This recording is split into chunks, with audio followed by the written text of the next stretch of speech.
Very good evening to all of you. Yes, this is Nikita here from Learn Next Nursing. Learn Next Nursing के platform पे आप सभी का स्वागत है। आज हम देखेंगे नॉर्सेट पीवाईक्यू सीरीज नंबर 23।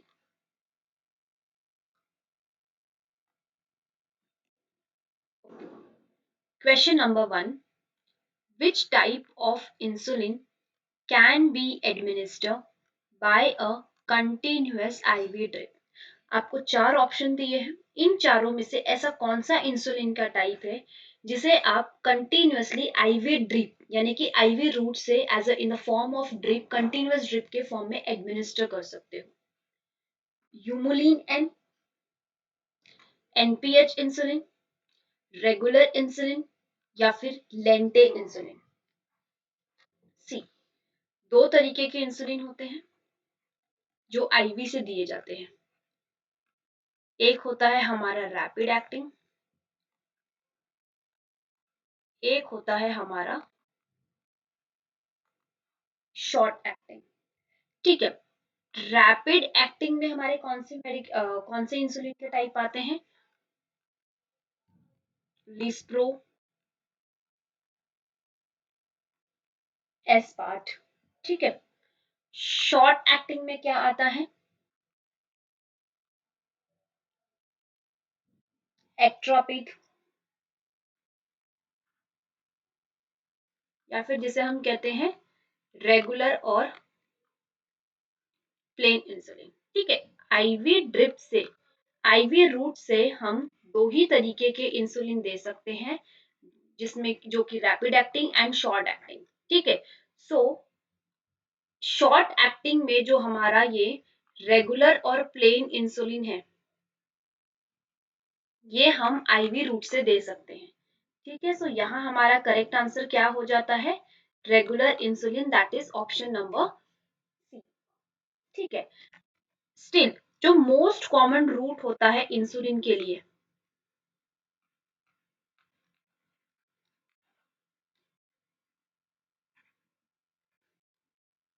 वो हमेशा ही सबक्यूटेनियस होता है। ठीक है, अब ऐसे कौन से रूट है जो हम आईवी से नहीं दे सकते हैं?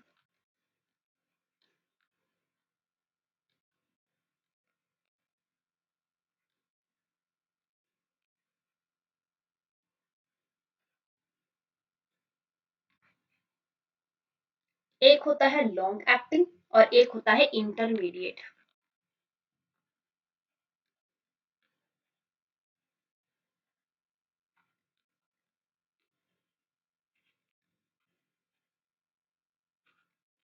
ये हम कभी भी आईवी रूट से नहीं दे सकते हैं। ठीक है, so which type of insulin can be administered by a continuous IV drip? It is regular insulin which is a short acting type.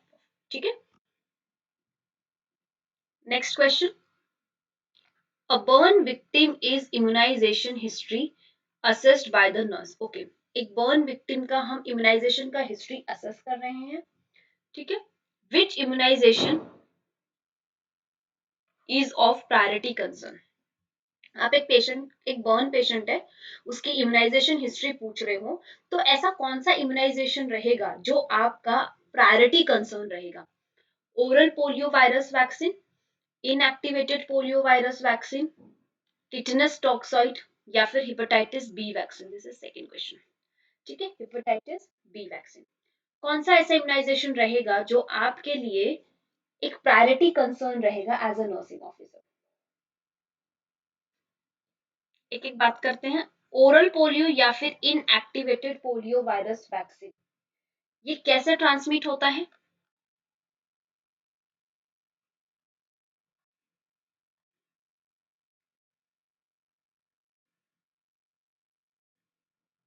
Bye faeco oral route. ठीक है, अगर हम हेपेटाइटिस बी वैक्सीन की बात करते हैं, ये कैसे ट्रांसफर होता है?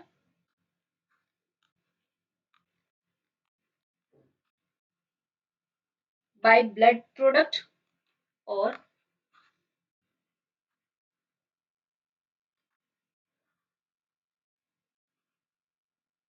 Bye contaminated blood. ठीक है, एंड हमारा ये जो टिटनस टॉक्सॉइड है, ठीक है, या फिर जो टिटनस है, ये कैसे ट्रांसमिट होता है? It always transmit due to contaminated wound.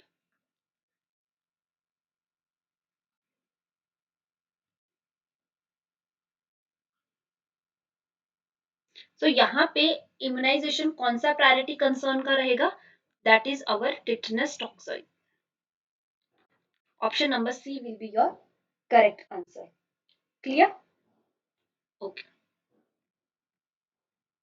Next question. A physician order reads administer furosemide oral solution 0.5 ml stat। Okay, Lasix, ठीक है, furosemide जो है वो हमको देना है ओरली 0.5 ml स्टार्ट। ठीक है, the furosemide bottle dosage is 10 mg per ml। 1 ml is equal to 10 mg है। 0.5 ml स्टार्ट में देने के लिए कहा है। What dosage of furosemide should the nurse give to this infant?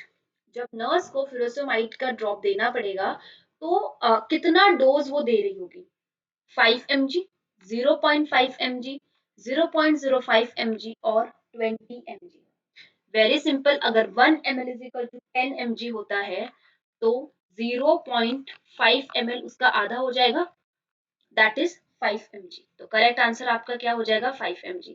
ऐसे क्वेश्चंस बहुत बार पूछे जाते हैं एंड ये आपका एक मार्क्स गेनिंग क्वेश्चन होता है। ठीक है, हर एग्जाम में आपको एक ऐसा क्वेश्चन जरूर दिखेगा। ठीक है, clear? Next question. Which is the most important drug in the treatment of organophosphate poisoning? Okay, OP poisoning में कौन सा ड्रग ऑफ चॉइस हम देते हैं in the form of treatment? Diazepam, N acetylcysteine, adrenaline या फिर एट्रोपिन सल्फेट? एक एक की बात करते हैं। डायजेपम कैसे बिलोंग करता है? सी,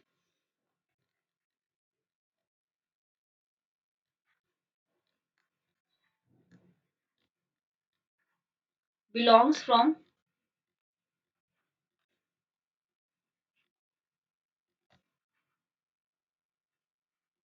बेंजोडाइजेपाइन फैमिली। ठीक है, डायजेपाम का अगर ओवरडोज हो गया है, ठीक है, या फिर टॉक्सिसिटी है, तो हम क्या देते हैं?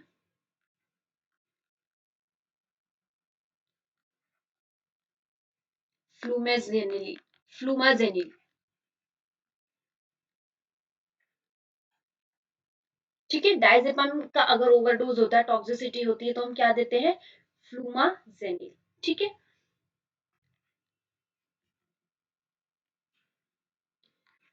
अब बात करते हैं एसेटामिनोफेन की। एसेटामिनोफेन कब देते हैं?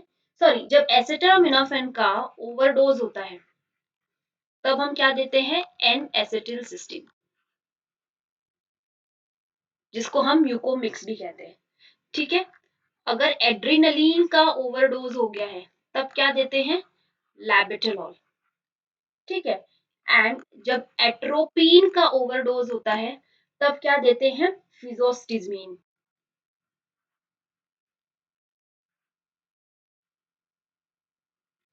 ये आपके सिंगल डायरेक्ट क्वेश्चंस बनते हैं। ठीक है, डायजेपाम के ओवरडोज में या टॉक्सिसिटी में कौन सा ड्रग दिया जाता है? फ्लूमाजेनिन। एसिटामिनोफेन का ओवरडोज या फिर टॉक्सिसिटी में क्या दिया जाता है? एन एसिटिलसिस्टीन। एड्रिनल के ओवरडोज में क्या दिया जाता है? लेबेटालॉल। और एट्रोपिन के लिए क्या दिया जाता है? फिजोस्टिजिन। अब हमें क्या पूछा गया था? ओपी पॉइजनिंग का ड्रग ऑफ चॉइस क्या होता है? It is always an atropine sulphate. Atropine sulphate. Adrenaline के लिए तो लेबेटालॉल देते हैं। N acetylcysteine is already a drug of choice for the acetaminophen overdose. ठीक है, एंड डायजेपाम के लिए तो हम फ्लूमाजीनिल देते हैं। सो एट्रोपिन सल्फेट हम देंगे ऑर्गेनोफॉस्फेट पॉइजनिंग के लिए या फिर ओपी पॉइजनिंग जिसको हम कहते हैं। ठीक है, next question. The sterilization of the glasswares is done through. ठीक है, यहाँ पे स्टरलाइजेशन डिसइंफेक्शन से क्वेश्चन है कि ग्लासवेयर को अगर आपको स्टराइल करना है तो आप कौन से मेथड से करेंगे? आप फ्यूमिगेशन करेंगे, डिसइंफेक्शन करेंगे, ड्राई हीट करेंगे या फिर मॉइस्ट हीट करेंगे? सी, डिसइंफेक्शन एक ऑलरेडी प्रोसेस है। ठीक है, sterilization and disinfection these are the process, इनके अंदर में मेथड्स आते हैं। तो वो आपका आंसर नहीं होता। अब बात करेंगे फ्यूमिगेशन। फ्यूमिगेशन किस में आता है? Chemical sterilization. इसके थ्रू हम क्या स्टरलाइज करते हैं? ओटी, वार्ड्स, आईसीयू, इनको हम फ्यूमिगेट करते हैं, फॉगिंग करते हैं। ठीक है। देन अगर हम बात करते हैं ड्राई हीट की, ठीक है, ड्राई हीट के एग्जांपल्स हम क्या दे सकते हैं? जिसमें आता है red heat, flaming, hot air oven,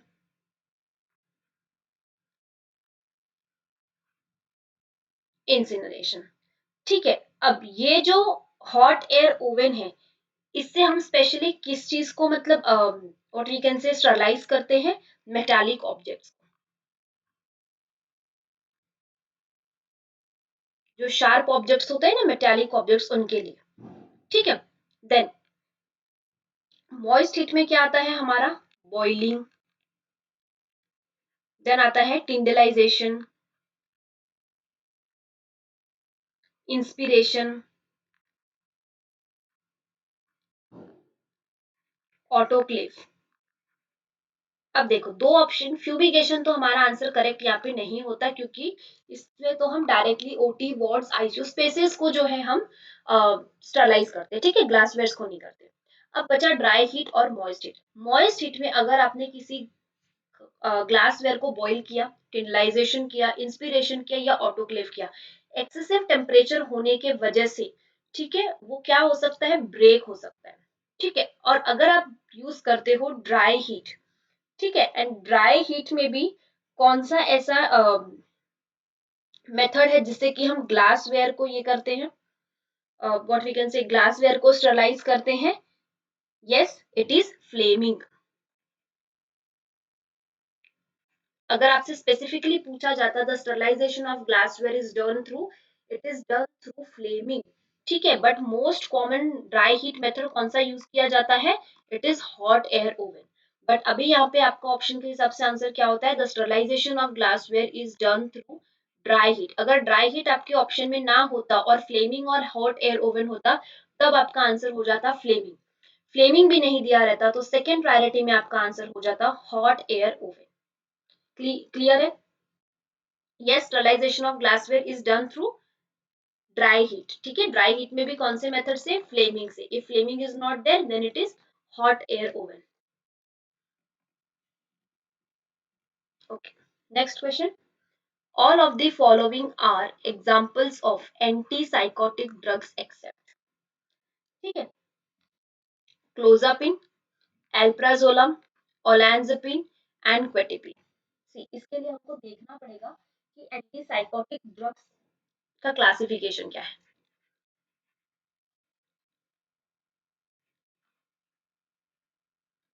antipsychotics भी कहते हैं इनको हम,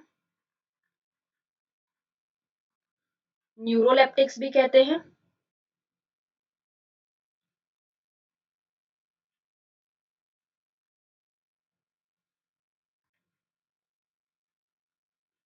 एंड मेजर ट्रैंक्विलाइजर्स भी कहते हैं। अब ये जो antipsychotics, neuroleptics and major tranquillisers है, they are again divided into typical antipsychotics, जिसको हम कहते हैं फर्स्ट जनरेशन,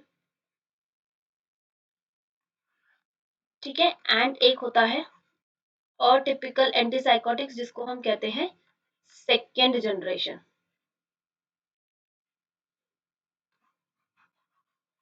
अब टिपिकल एंटीसाइकोटिक या फर्स्ट जनरेशन में कौन कौन से आते हैं? हेलोपेरिडोल, ठीक है, क्लोरप्रोमाजीन,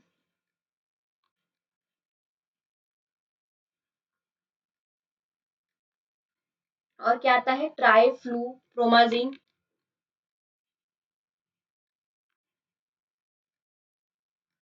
ये सब क्या है? Typical and first generation antipsychotics.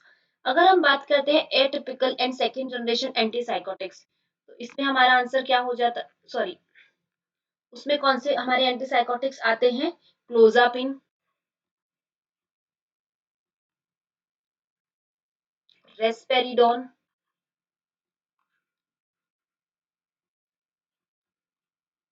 ओलानजेपिन etcetera, मतलब जिनमें भी हमारा INE आता है, this all are comes under antipsychotic, specially on atypical. अब हमारे ऑप्शन के हिसाब से clozapine is an antipsychotic, olanzapine is also an antipsychotic and quetiapine is also an antipsychotic, but अब ये जो एल्प्राजोलम है ये एंटीसाइकोटिक नहीं है, ठीक है, तो ये फिर कौन सा ड्रग आता है, it is anti anxietic. Clear? All of the following are the examples of antipsychotic drugs except alprazolam, because alprazolam is an anti-anxiety. Next question. A disorder of motor activity. ठीक है, डिसऑर्डर है लेकिन किसका, motor activity in which there is frequently repetition of words और the sentences is known as. Motor activity का disorder है जिसमें frequently repetition हो रहा है वर्ड्स का, सेंटेंसेस का, तो उस टर्म को हम क्या कहते हैं, it is cataplexy, it is negativism, it is verbigeration और it is mannerism. सी, एक एक करके बात करेंगे। कैटाप्लेक्सी में क्या होता है, मसल टोन लूज हो जाती है because of emotional distress, loss of muscle tone due to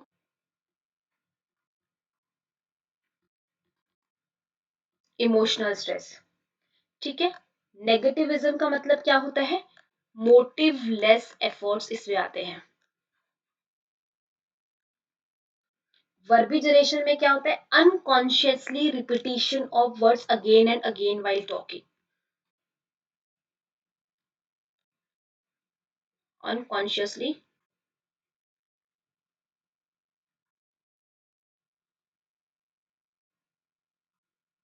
repetition of words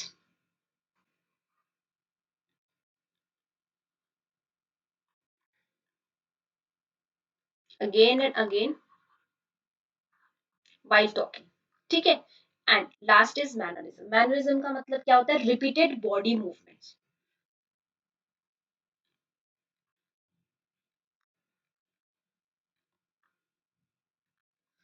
example क्या दे सकते हैं हम, काफी लोगों को आदत होती है शेकिंग ऑफ लेग्स, बैठे बैठे पैर हिलाना, ठीक है। सो अभी देखो हमसे क्वेश्चन में क्या पूछा गया था, a disorder of motor activity in which there is frequently repetition of words और सेंटेंसेस, यहाँ पे बॉडी मूवमेंट की नहीं बात हो रही है, तो यहाँ पे आपका मैनरिज्म नहीं होता, ठीक है। कैटाप्लेक्सी क्या बता रहा है, मसल टोन का लूज हो जाना, यहाँ पे कोई मसल टोन लूज नहीं हो रही है। मोटिवलेस एफर्ट, यहाँ पे कोई एफर्ट्स लिए ही नहीं जा रहे, ठीक है। सो यहाँ पे क्या हो रहा है, unconsciously repetition of words and sentences हो रहा है, that is verbigeration. Clear, so correct answer क्या हो जाएगा, verbigeration. Okay, next question, the group of mentally retarded children referred to as trainable, ऐसा कौन सा ग्रुप रहेगा मेंटली रिटार्डेड चिल्ड्रन का जो कि ट्रेनेबल है, जिसको ट्रेनिंग दी जा सकती है, ठीक है, यानी कि जो सेल्फ केयर कर सकता है और उसे थोड़ी ट्रेनिंग देके हम कर सकते हैं, ठीक है, ट्रेनिंग दे सकते हैं। माइल्ड मेंटल रिटार्डेशन जिसमें आईक्यू होता है 51 टू 70, सीवियर मेंटल रिटार्डेशन जिसमें आईक्यू होता है 21 टू 35, मॉडरेट मेंटल रिटार्डेशन जिसमें आईक्यू होता है 36 to 50, and profound mental retardation जिसमें आईक्यू होता है लेस देन 20, ठीक। सबसे पहले हम बात करेंगे एवरेज की। एवरेज आईक्यू जो आप सबका भी है और मेरा भी है कितना होता है, 91 टू 110, ठीक है। देन आता है बॉर्डर लाइन आईक्यू, वो कितना होता है 71 टू 90, ठीक है। अब जो बिलो 70 होते हैं, बिलो 70 जिनका आईक्यू होता है दैट कम्स अंडर एमआर, यानी कि मेंटल रिटार्डेशन में आते हैं, ठीक है। एक एक करके देखेंगे, सबसे पहले आता है माइल्ड, जो कितना होता है 51 टू 70, और ये जो माइल्ड एमआर वाले होते हैं ना वो एजुकेबल होते हैं, ठीक है, यानी कि till 6th class they can study also, self care होती है इनमें, उनको सेल्फ केयर करना आता है। देन होता है मॉडरेट एमआर, ठीक है, कितना होता है 36 टू 50, और ये कैसे होते हैं, ये होते हैं ट्रेन एबल, इन्हें हम ट्रेनिंग दे सकते हैं because they can do their self care, ठीक है। ये कहाँ तक पढ़ सकते हैं, सेकेंड क्लास तक, बस सेकेंड क्लास से ज्यादा हम इनको नहीं पढ़ा सकते, ठीक है, दे आर ट्रेनेबल। देन आता है हमारा सीवियर। सीवियर में कितना आता है 21 to 35 का आईक्यू होता है and they are totally dependable. वो डिपेंड रहते हैं दूसरे वाले पे बिकॉज यहाँ पर हमको मिलता है self care deficit. Self care deficit कौन से स्टेज में मिलता है? सीवियर एमआर में। एंड लास्टली हमारा आता है प्रोफाउंड एमआर। ठीक है, प्रोफाउंड कितना होता है? Less than 20। इसमें क्या आते हैं? कस्टोडियन। इनको हम कहते हैं कस्टोडियन प्रोफाउंड एमआर वालों को बिकॉज दे आर डेंजरस। उनको ना ही तो सेल्फ केयर के बारे में पता है, ना ही उनको दूसरों की केयर के बारे में पता है। They are very dangerous for ourselves as well as for others also। ठीक है, देन तो करेक्ट आंसर आपका क्या हो जाएगा यहाँ पे? Moderate mental retardation IQ 36 to 50 जो कि ट्रेन एबल के ग्रुप में आते हैं। अगर हमें आईक्यू निकालना है तो उसका फॉर्मूला क्या होता है? That is mental as divided by chronological S multiply by 100। ये भी पूछा जाता है एग्जाम में। ठीक है, एंड यहाँ हमारा आंसर क्या हो गया? ऐसा कौन सा ग्रुप रहेगा जिसको हम ट्रेनेबल बोल सकते हैं या फिर जिसको ट्रेन कर किया जा सकता है? That is moderate mental retardation IQ is 36 to 50। Clear? Okay, next question. Perinatal hepatitis B transmission is maximum in. ठीक है, पेरीनेटल मतलब क्या है? एक प्रेग्नेंट लेडी है, ठीक है, तो उसे हेपेटाइटिस बी ट्रांसमिशन यानी कि उससे बेबी को हेपेटाइटिस बी ट्रांसमिशन कौन से ट्राइमेस्टर में हो सकता है? First trimester, second trimester, third trimester या फिर during delivery? Yes, during delivery. Because delivery के पहले तक तो मदर एंड बेबी का जो ब्लड है वो एक्सचेंज ही नहीं होता। ठीक है, मदर का जो ब्लड है वो प्लेसेंटा में जाता है। ठीक है, बट ज्यादा से ज्यादा जो ब्लड एक्सचेंज है या फिर जो मिक्सिंग ऑफ ब्लड होता है मदर एंड बेबी का that is at the time of delivery. इसीलिए मैक्सिमम चांसेस होते हैं हेपेटाइटिस बी ट्रांसमिशन के from mother to baby in sorry at the time of delivery. ठीक है, अब हेपेटाइटिस बी वैक्सीन हम कब देते हैं? हेपेटाइटिस बी वैक्सीन बेबी को कब दिया जाता है? Given at birth. ठीक है, कितना देते हैं? 0.5 ml। ठीक है, कैसे देते हैं? आयन। कहाँ देते हैं? वेस्टस लेटरालिस। ठीक है, वन मोर थिंग, अगर if just give me minute,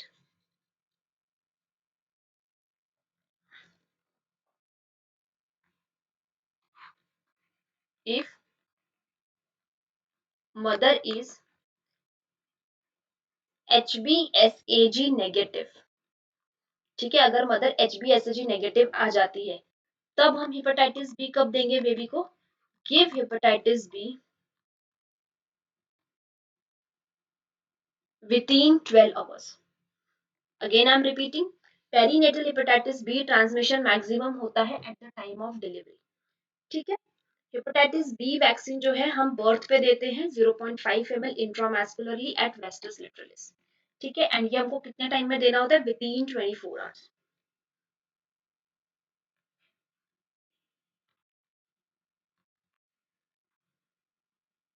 अब यहीं से एक और क्वेश्चन पूछा जाता है कि अगर मदर HbSAg नेगेटिव है तब आप हेपेटाइटिस बी बेबी को कितने टाइम पीरियड में दोगे? Then we will give within 12 hours. Clear? Okay, the last question. Increased uterine blood flow occurring at regular interval or loss of more than 80 ml of blood called as। Question is from the menstrual cycle। बहुत ज्यादा bleeding हो रही है, ठीक है, या फिर ऐसा कह सकते हैं हम वो भी रेगुलर इंटरवल, आपकी साइकिल्स में कोई फर्क नहीं पड़ा है, menstrual cycle is proper but the bleeding is excess। ठीक है, loss of more than 80 ml of blood, तो उसको हम कौन सी कंडीशन कहेंगे? उस टर्म का नाम क्या होगा? It is metrorrhagia, it is cryptomenorrhoea, it is hypermenorrhoea और इट इज एपीमिनोरिया। सी एक एक करके देखते हैं। मेट्रोरेजिया को हम क्या कहते हैं? इरेगुलर ब्लीडिंग, मेंस्ट्रुएशन के बीच में भी बीच बीच में ब्लीडिंग होना मेंस्ट्रुअल साइकिल के। क्रिप्टोमिनोरिया में क्या होता है? Hidden cycle. ठीक है, हिडन मेंस्ट्रुएशन इसको हम कहते हैं। मेंस्ट्रुएशन तो होता है लेकिन वो बाहर नहीं आ पाता, ठीक है, इसलिए इसको हम कहते हैं hidden blood, blood will not expel out, ठीक है। देन हाइपरमेनोरिया हम किसको कहते हैं? व्हेन देयर इज मेनोरेजिया, इसका दूसरा टर्म होता है मेनोरेजिया यानी कि एक्सेसिव ब्लीडिंग। एक्सेसिव ब्लीडिंग के लिए हम क्या कहते हैं? एक तो हम कहते हैं कि blood flow is more than 80 ml, और हम कहते हैं blood flow is more than 7 days, bleeding phase जो था, ब्लीडिंग जो थी वो 7 days से भी ज्यादा चली, दैट इज हाइपरमेनोरिया, ठीक है। देन आता है हमारा एपीमिनोरिया। एपीमिनोरिया का मतलब क्या होता है? पॉलीमिनोरिया। और पॉलीमिनोरिया में क्या होता है? जो साइकिल्स है वो 21 days की हो जाती है, यानी कि साइकिल्स जो है पॉली मतलब मेंसेस ज्यादा आएंगे, आपकी साइकिल्स जो है वो छोटी हो गई है, क्लियर। सो अब क्वेश्चन क्या पूछा गया था? Increase uterine blood flow occurring at regular interval and loss of more than 80 ml of blood, जिसको हम क्या कहते थे? हाइपरमेनोरिया। मेनोरेजिया उसका दूसरा नाम होता है, ठीक है। It is not metrorrhagia, it is not cryptomenorrhoea and it is not epimenorrhoea, clear. Okay, so thank you everybody. I hope this video will be helpful for all of you. I know the questions are very easy, but यहाँ से सबसे ज़्यादा marks हम gain कर सकते हैं because these are single liners. Directly ये question पूछे जाते हैं बस question को समझने के लिए, clear? Thank you.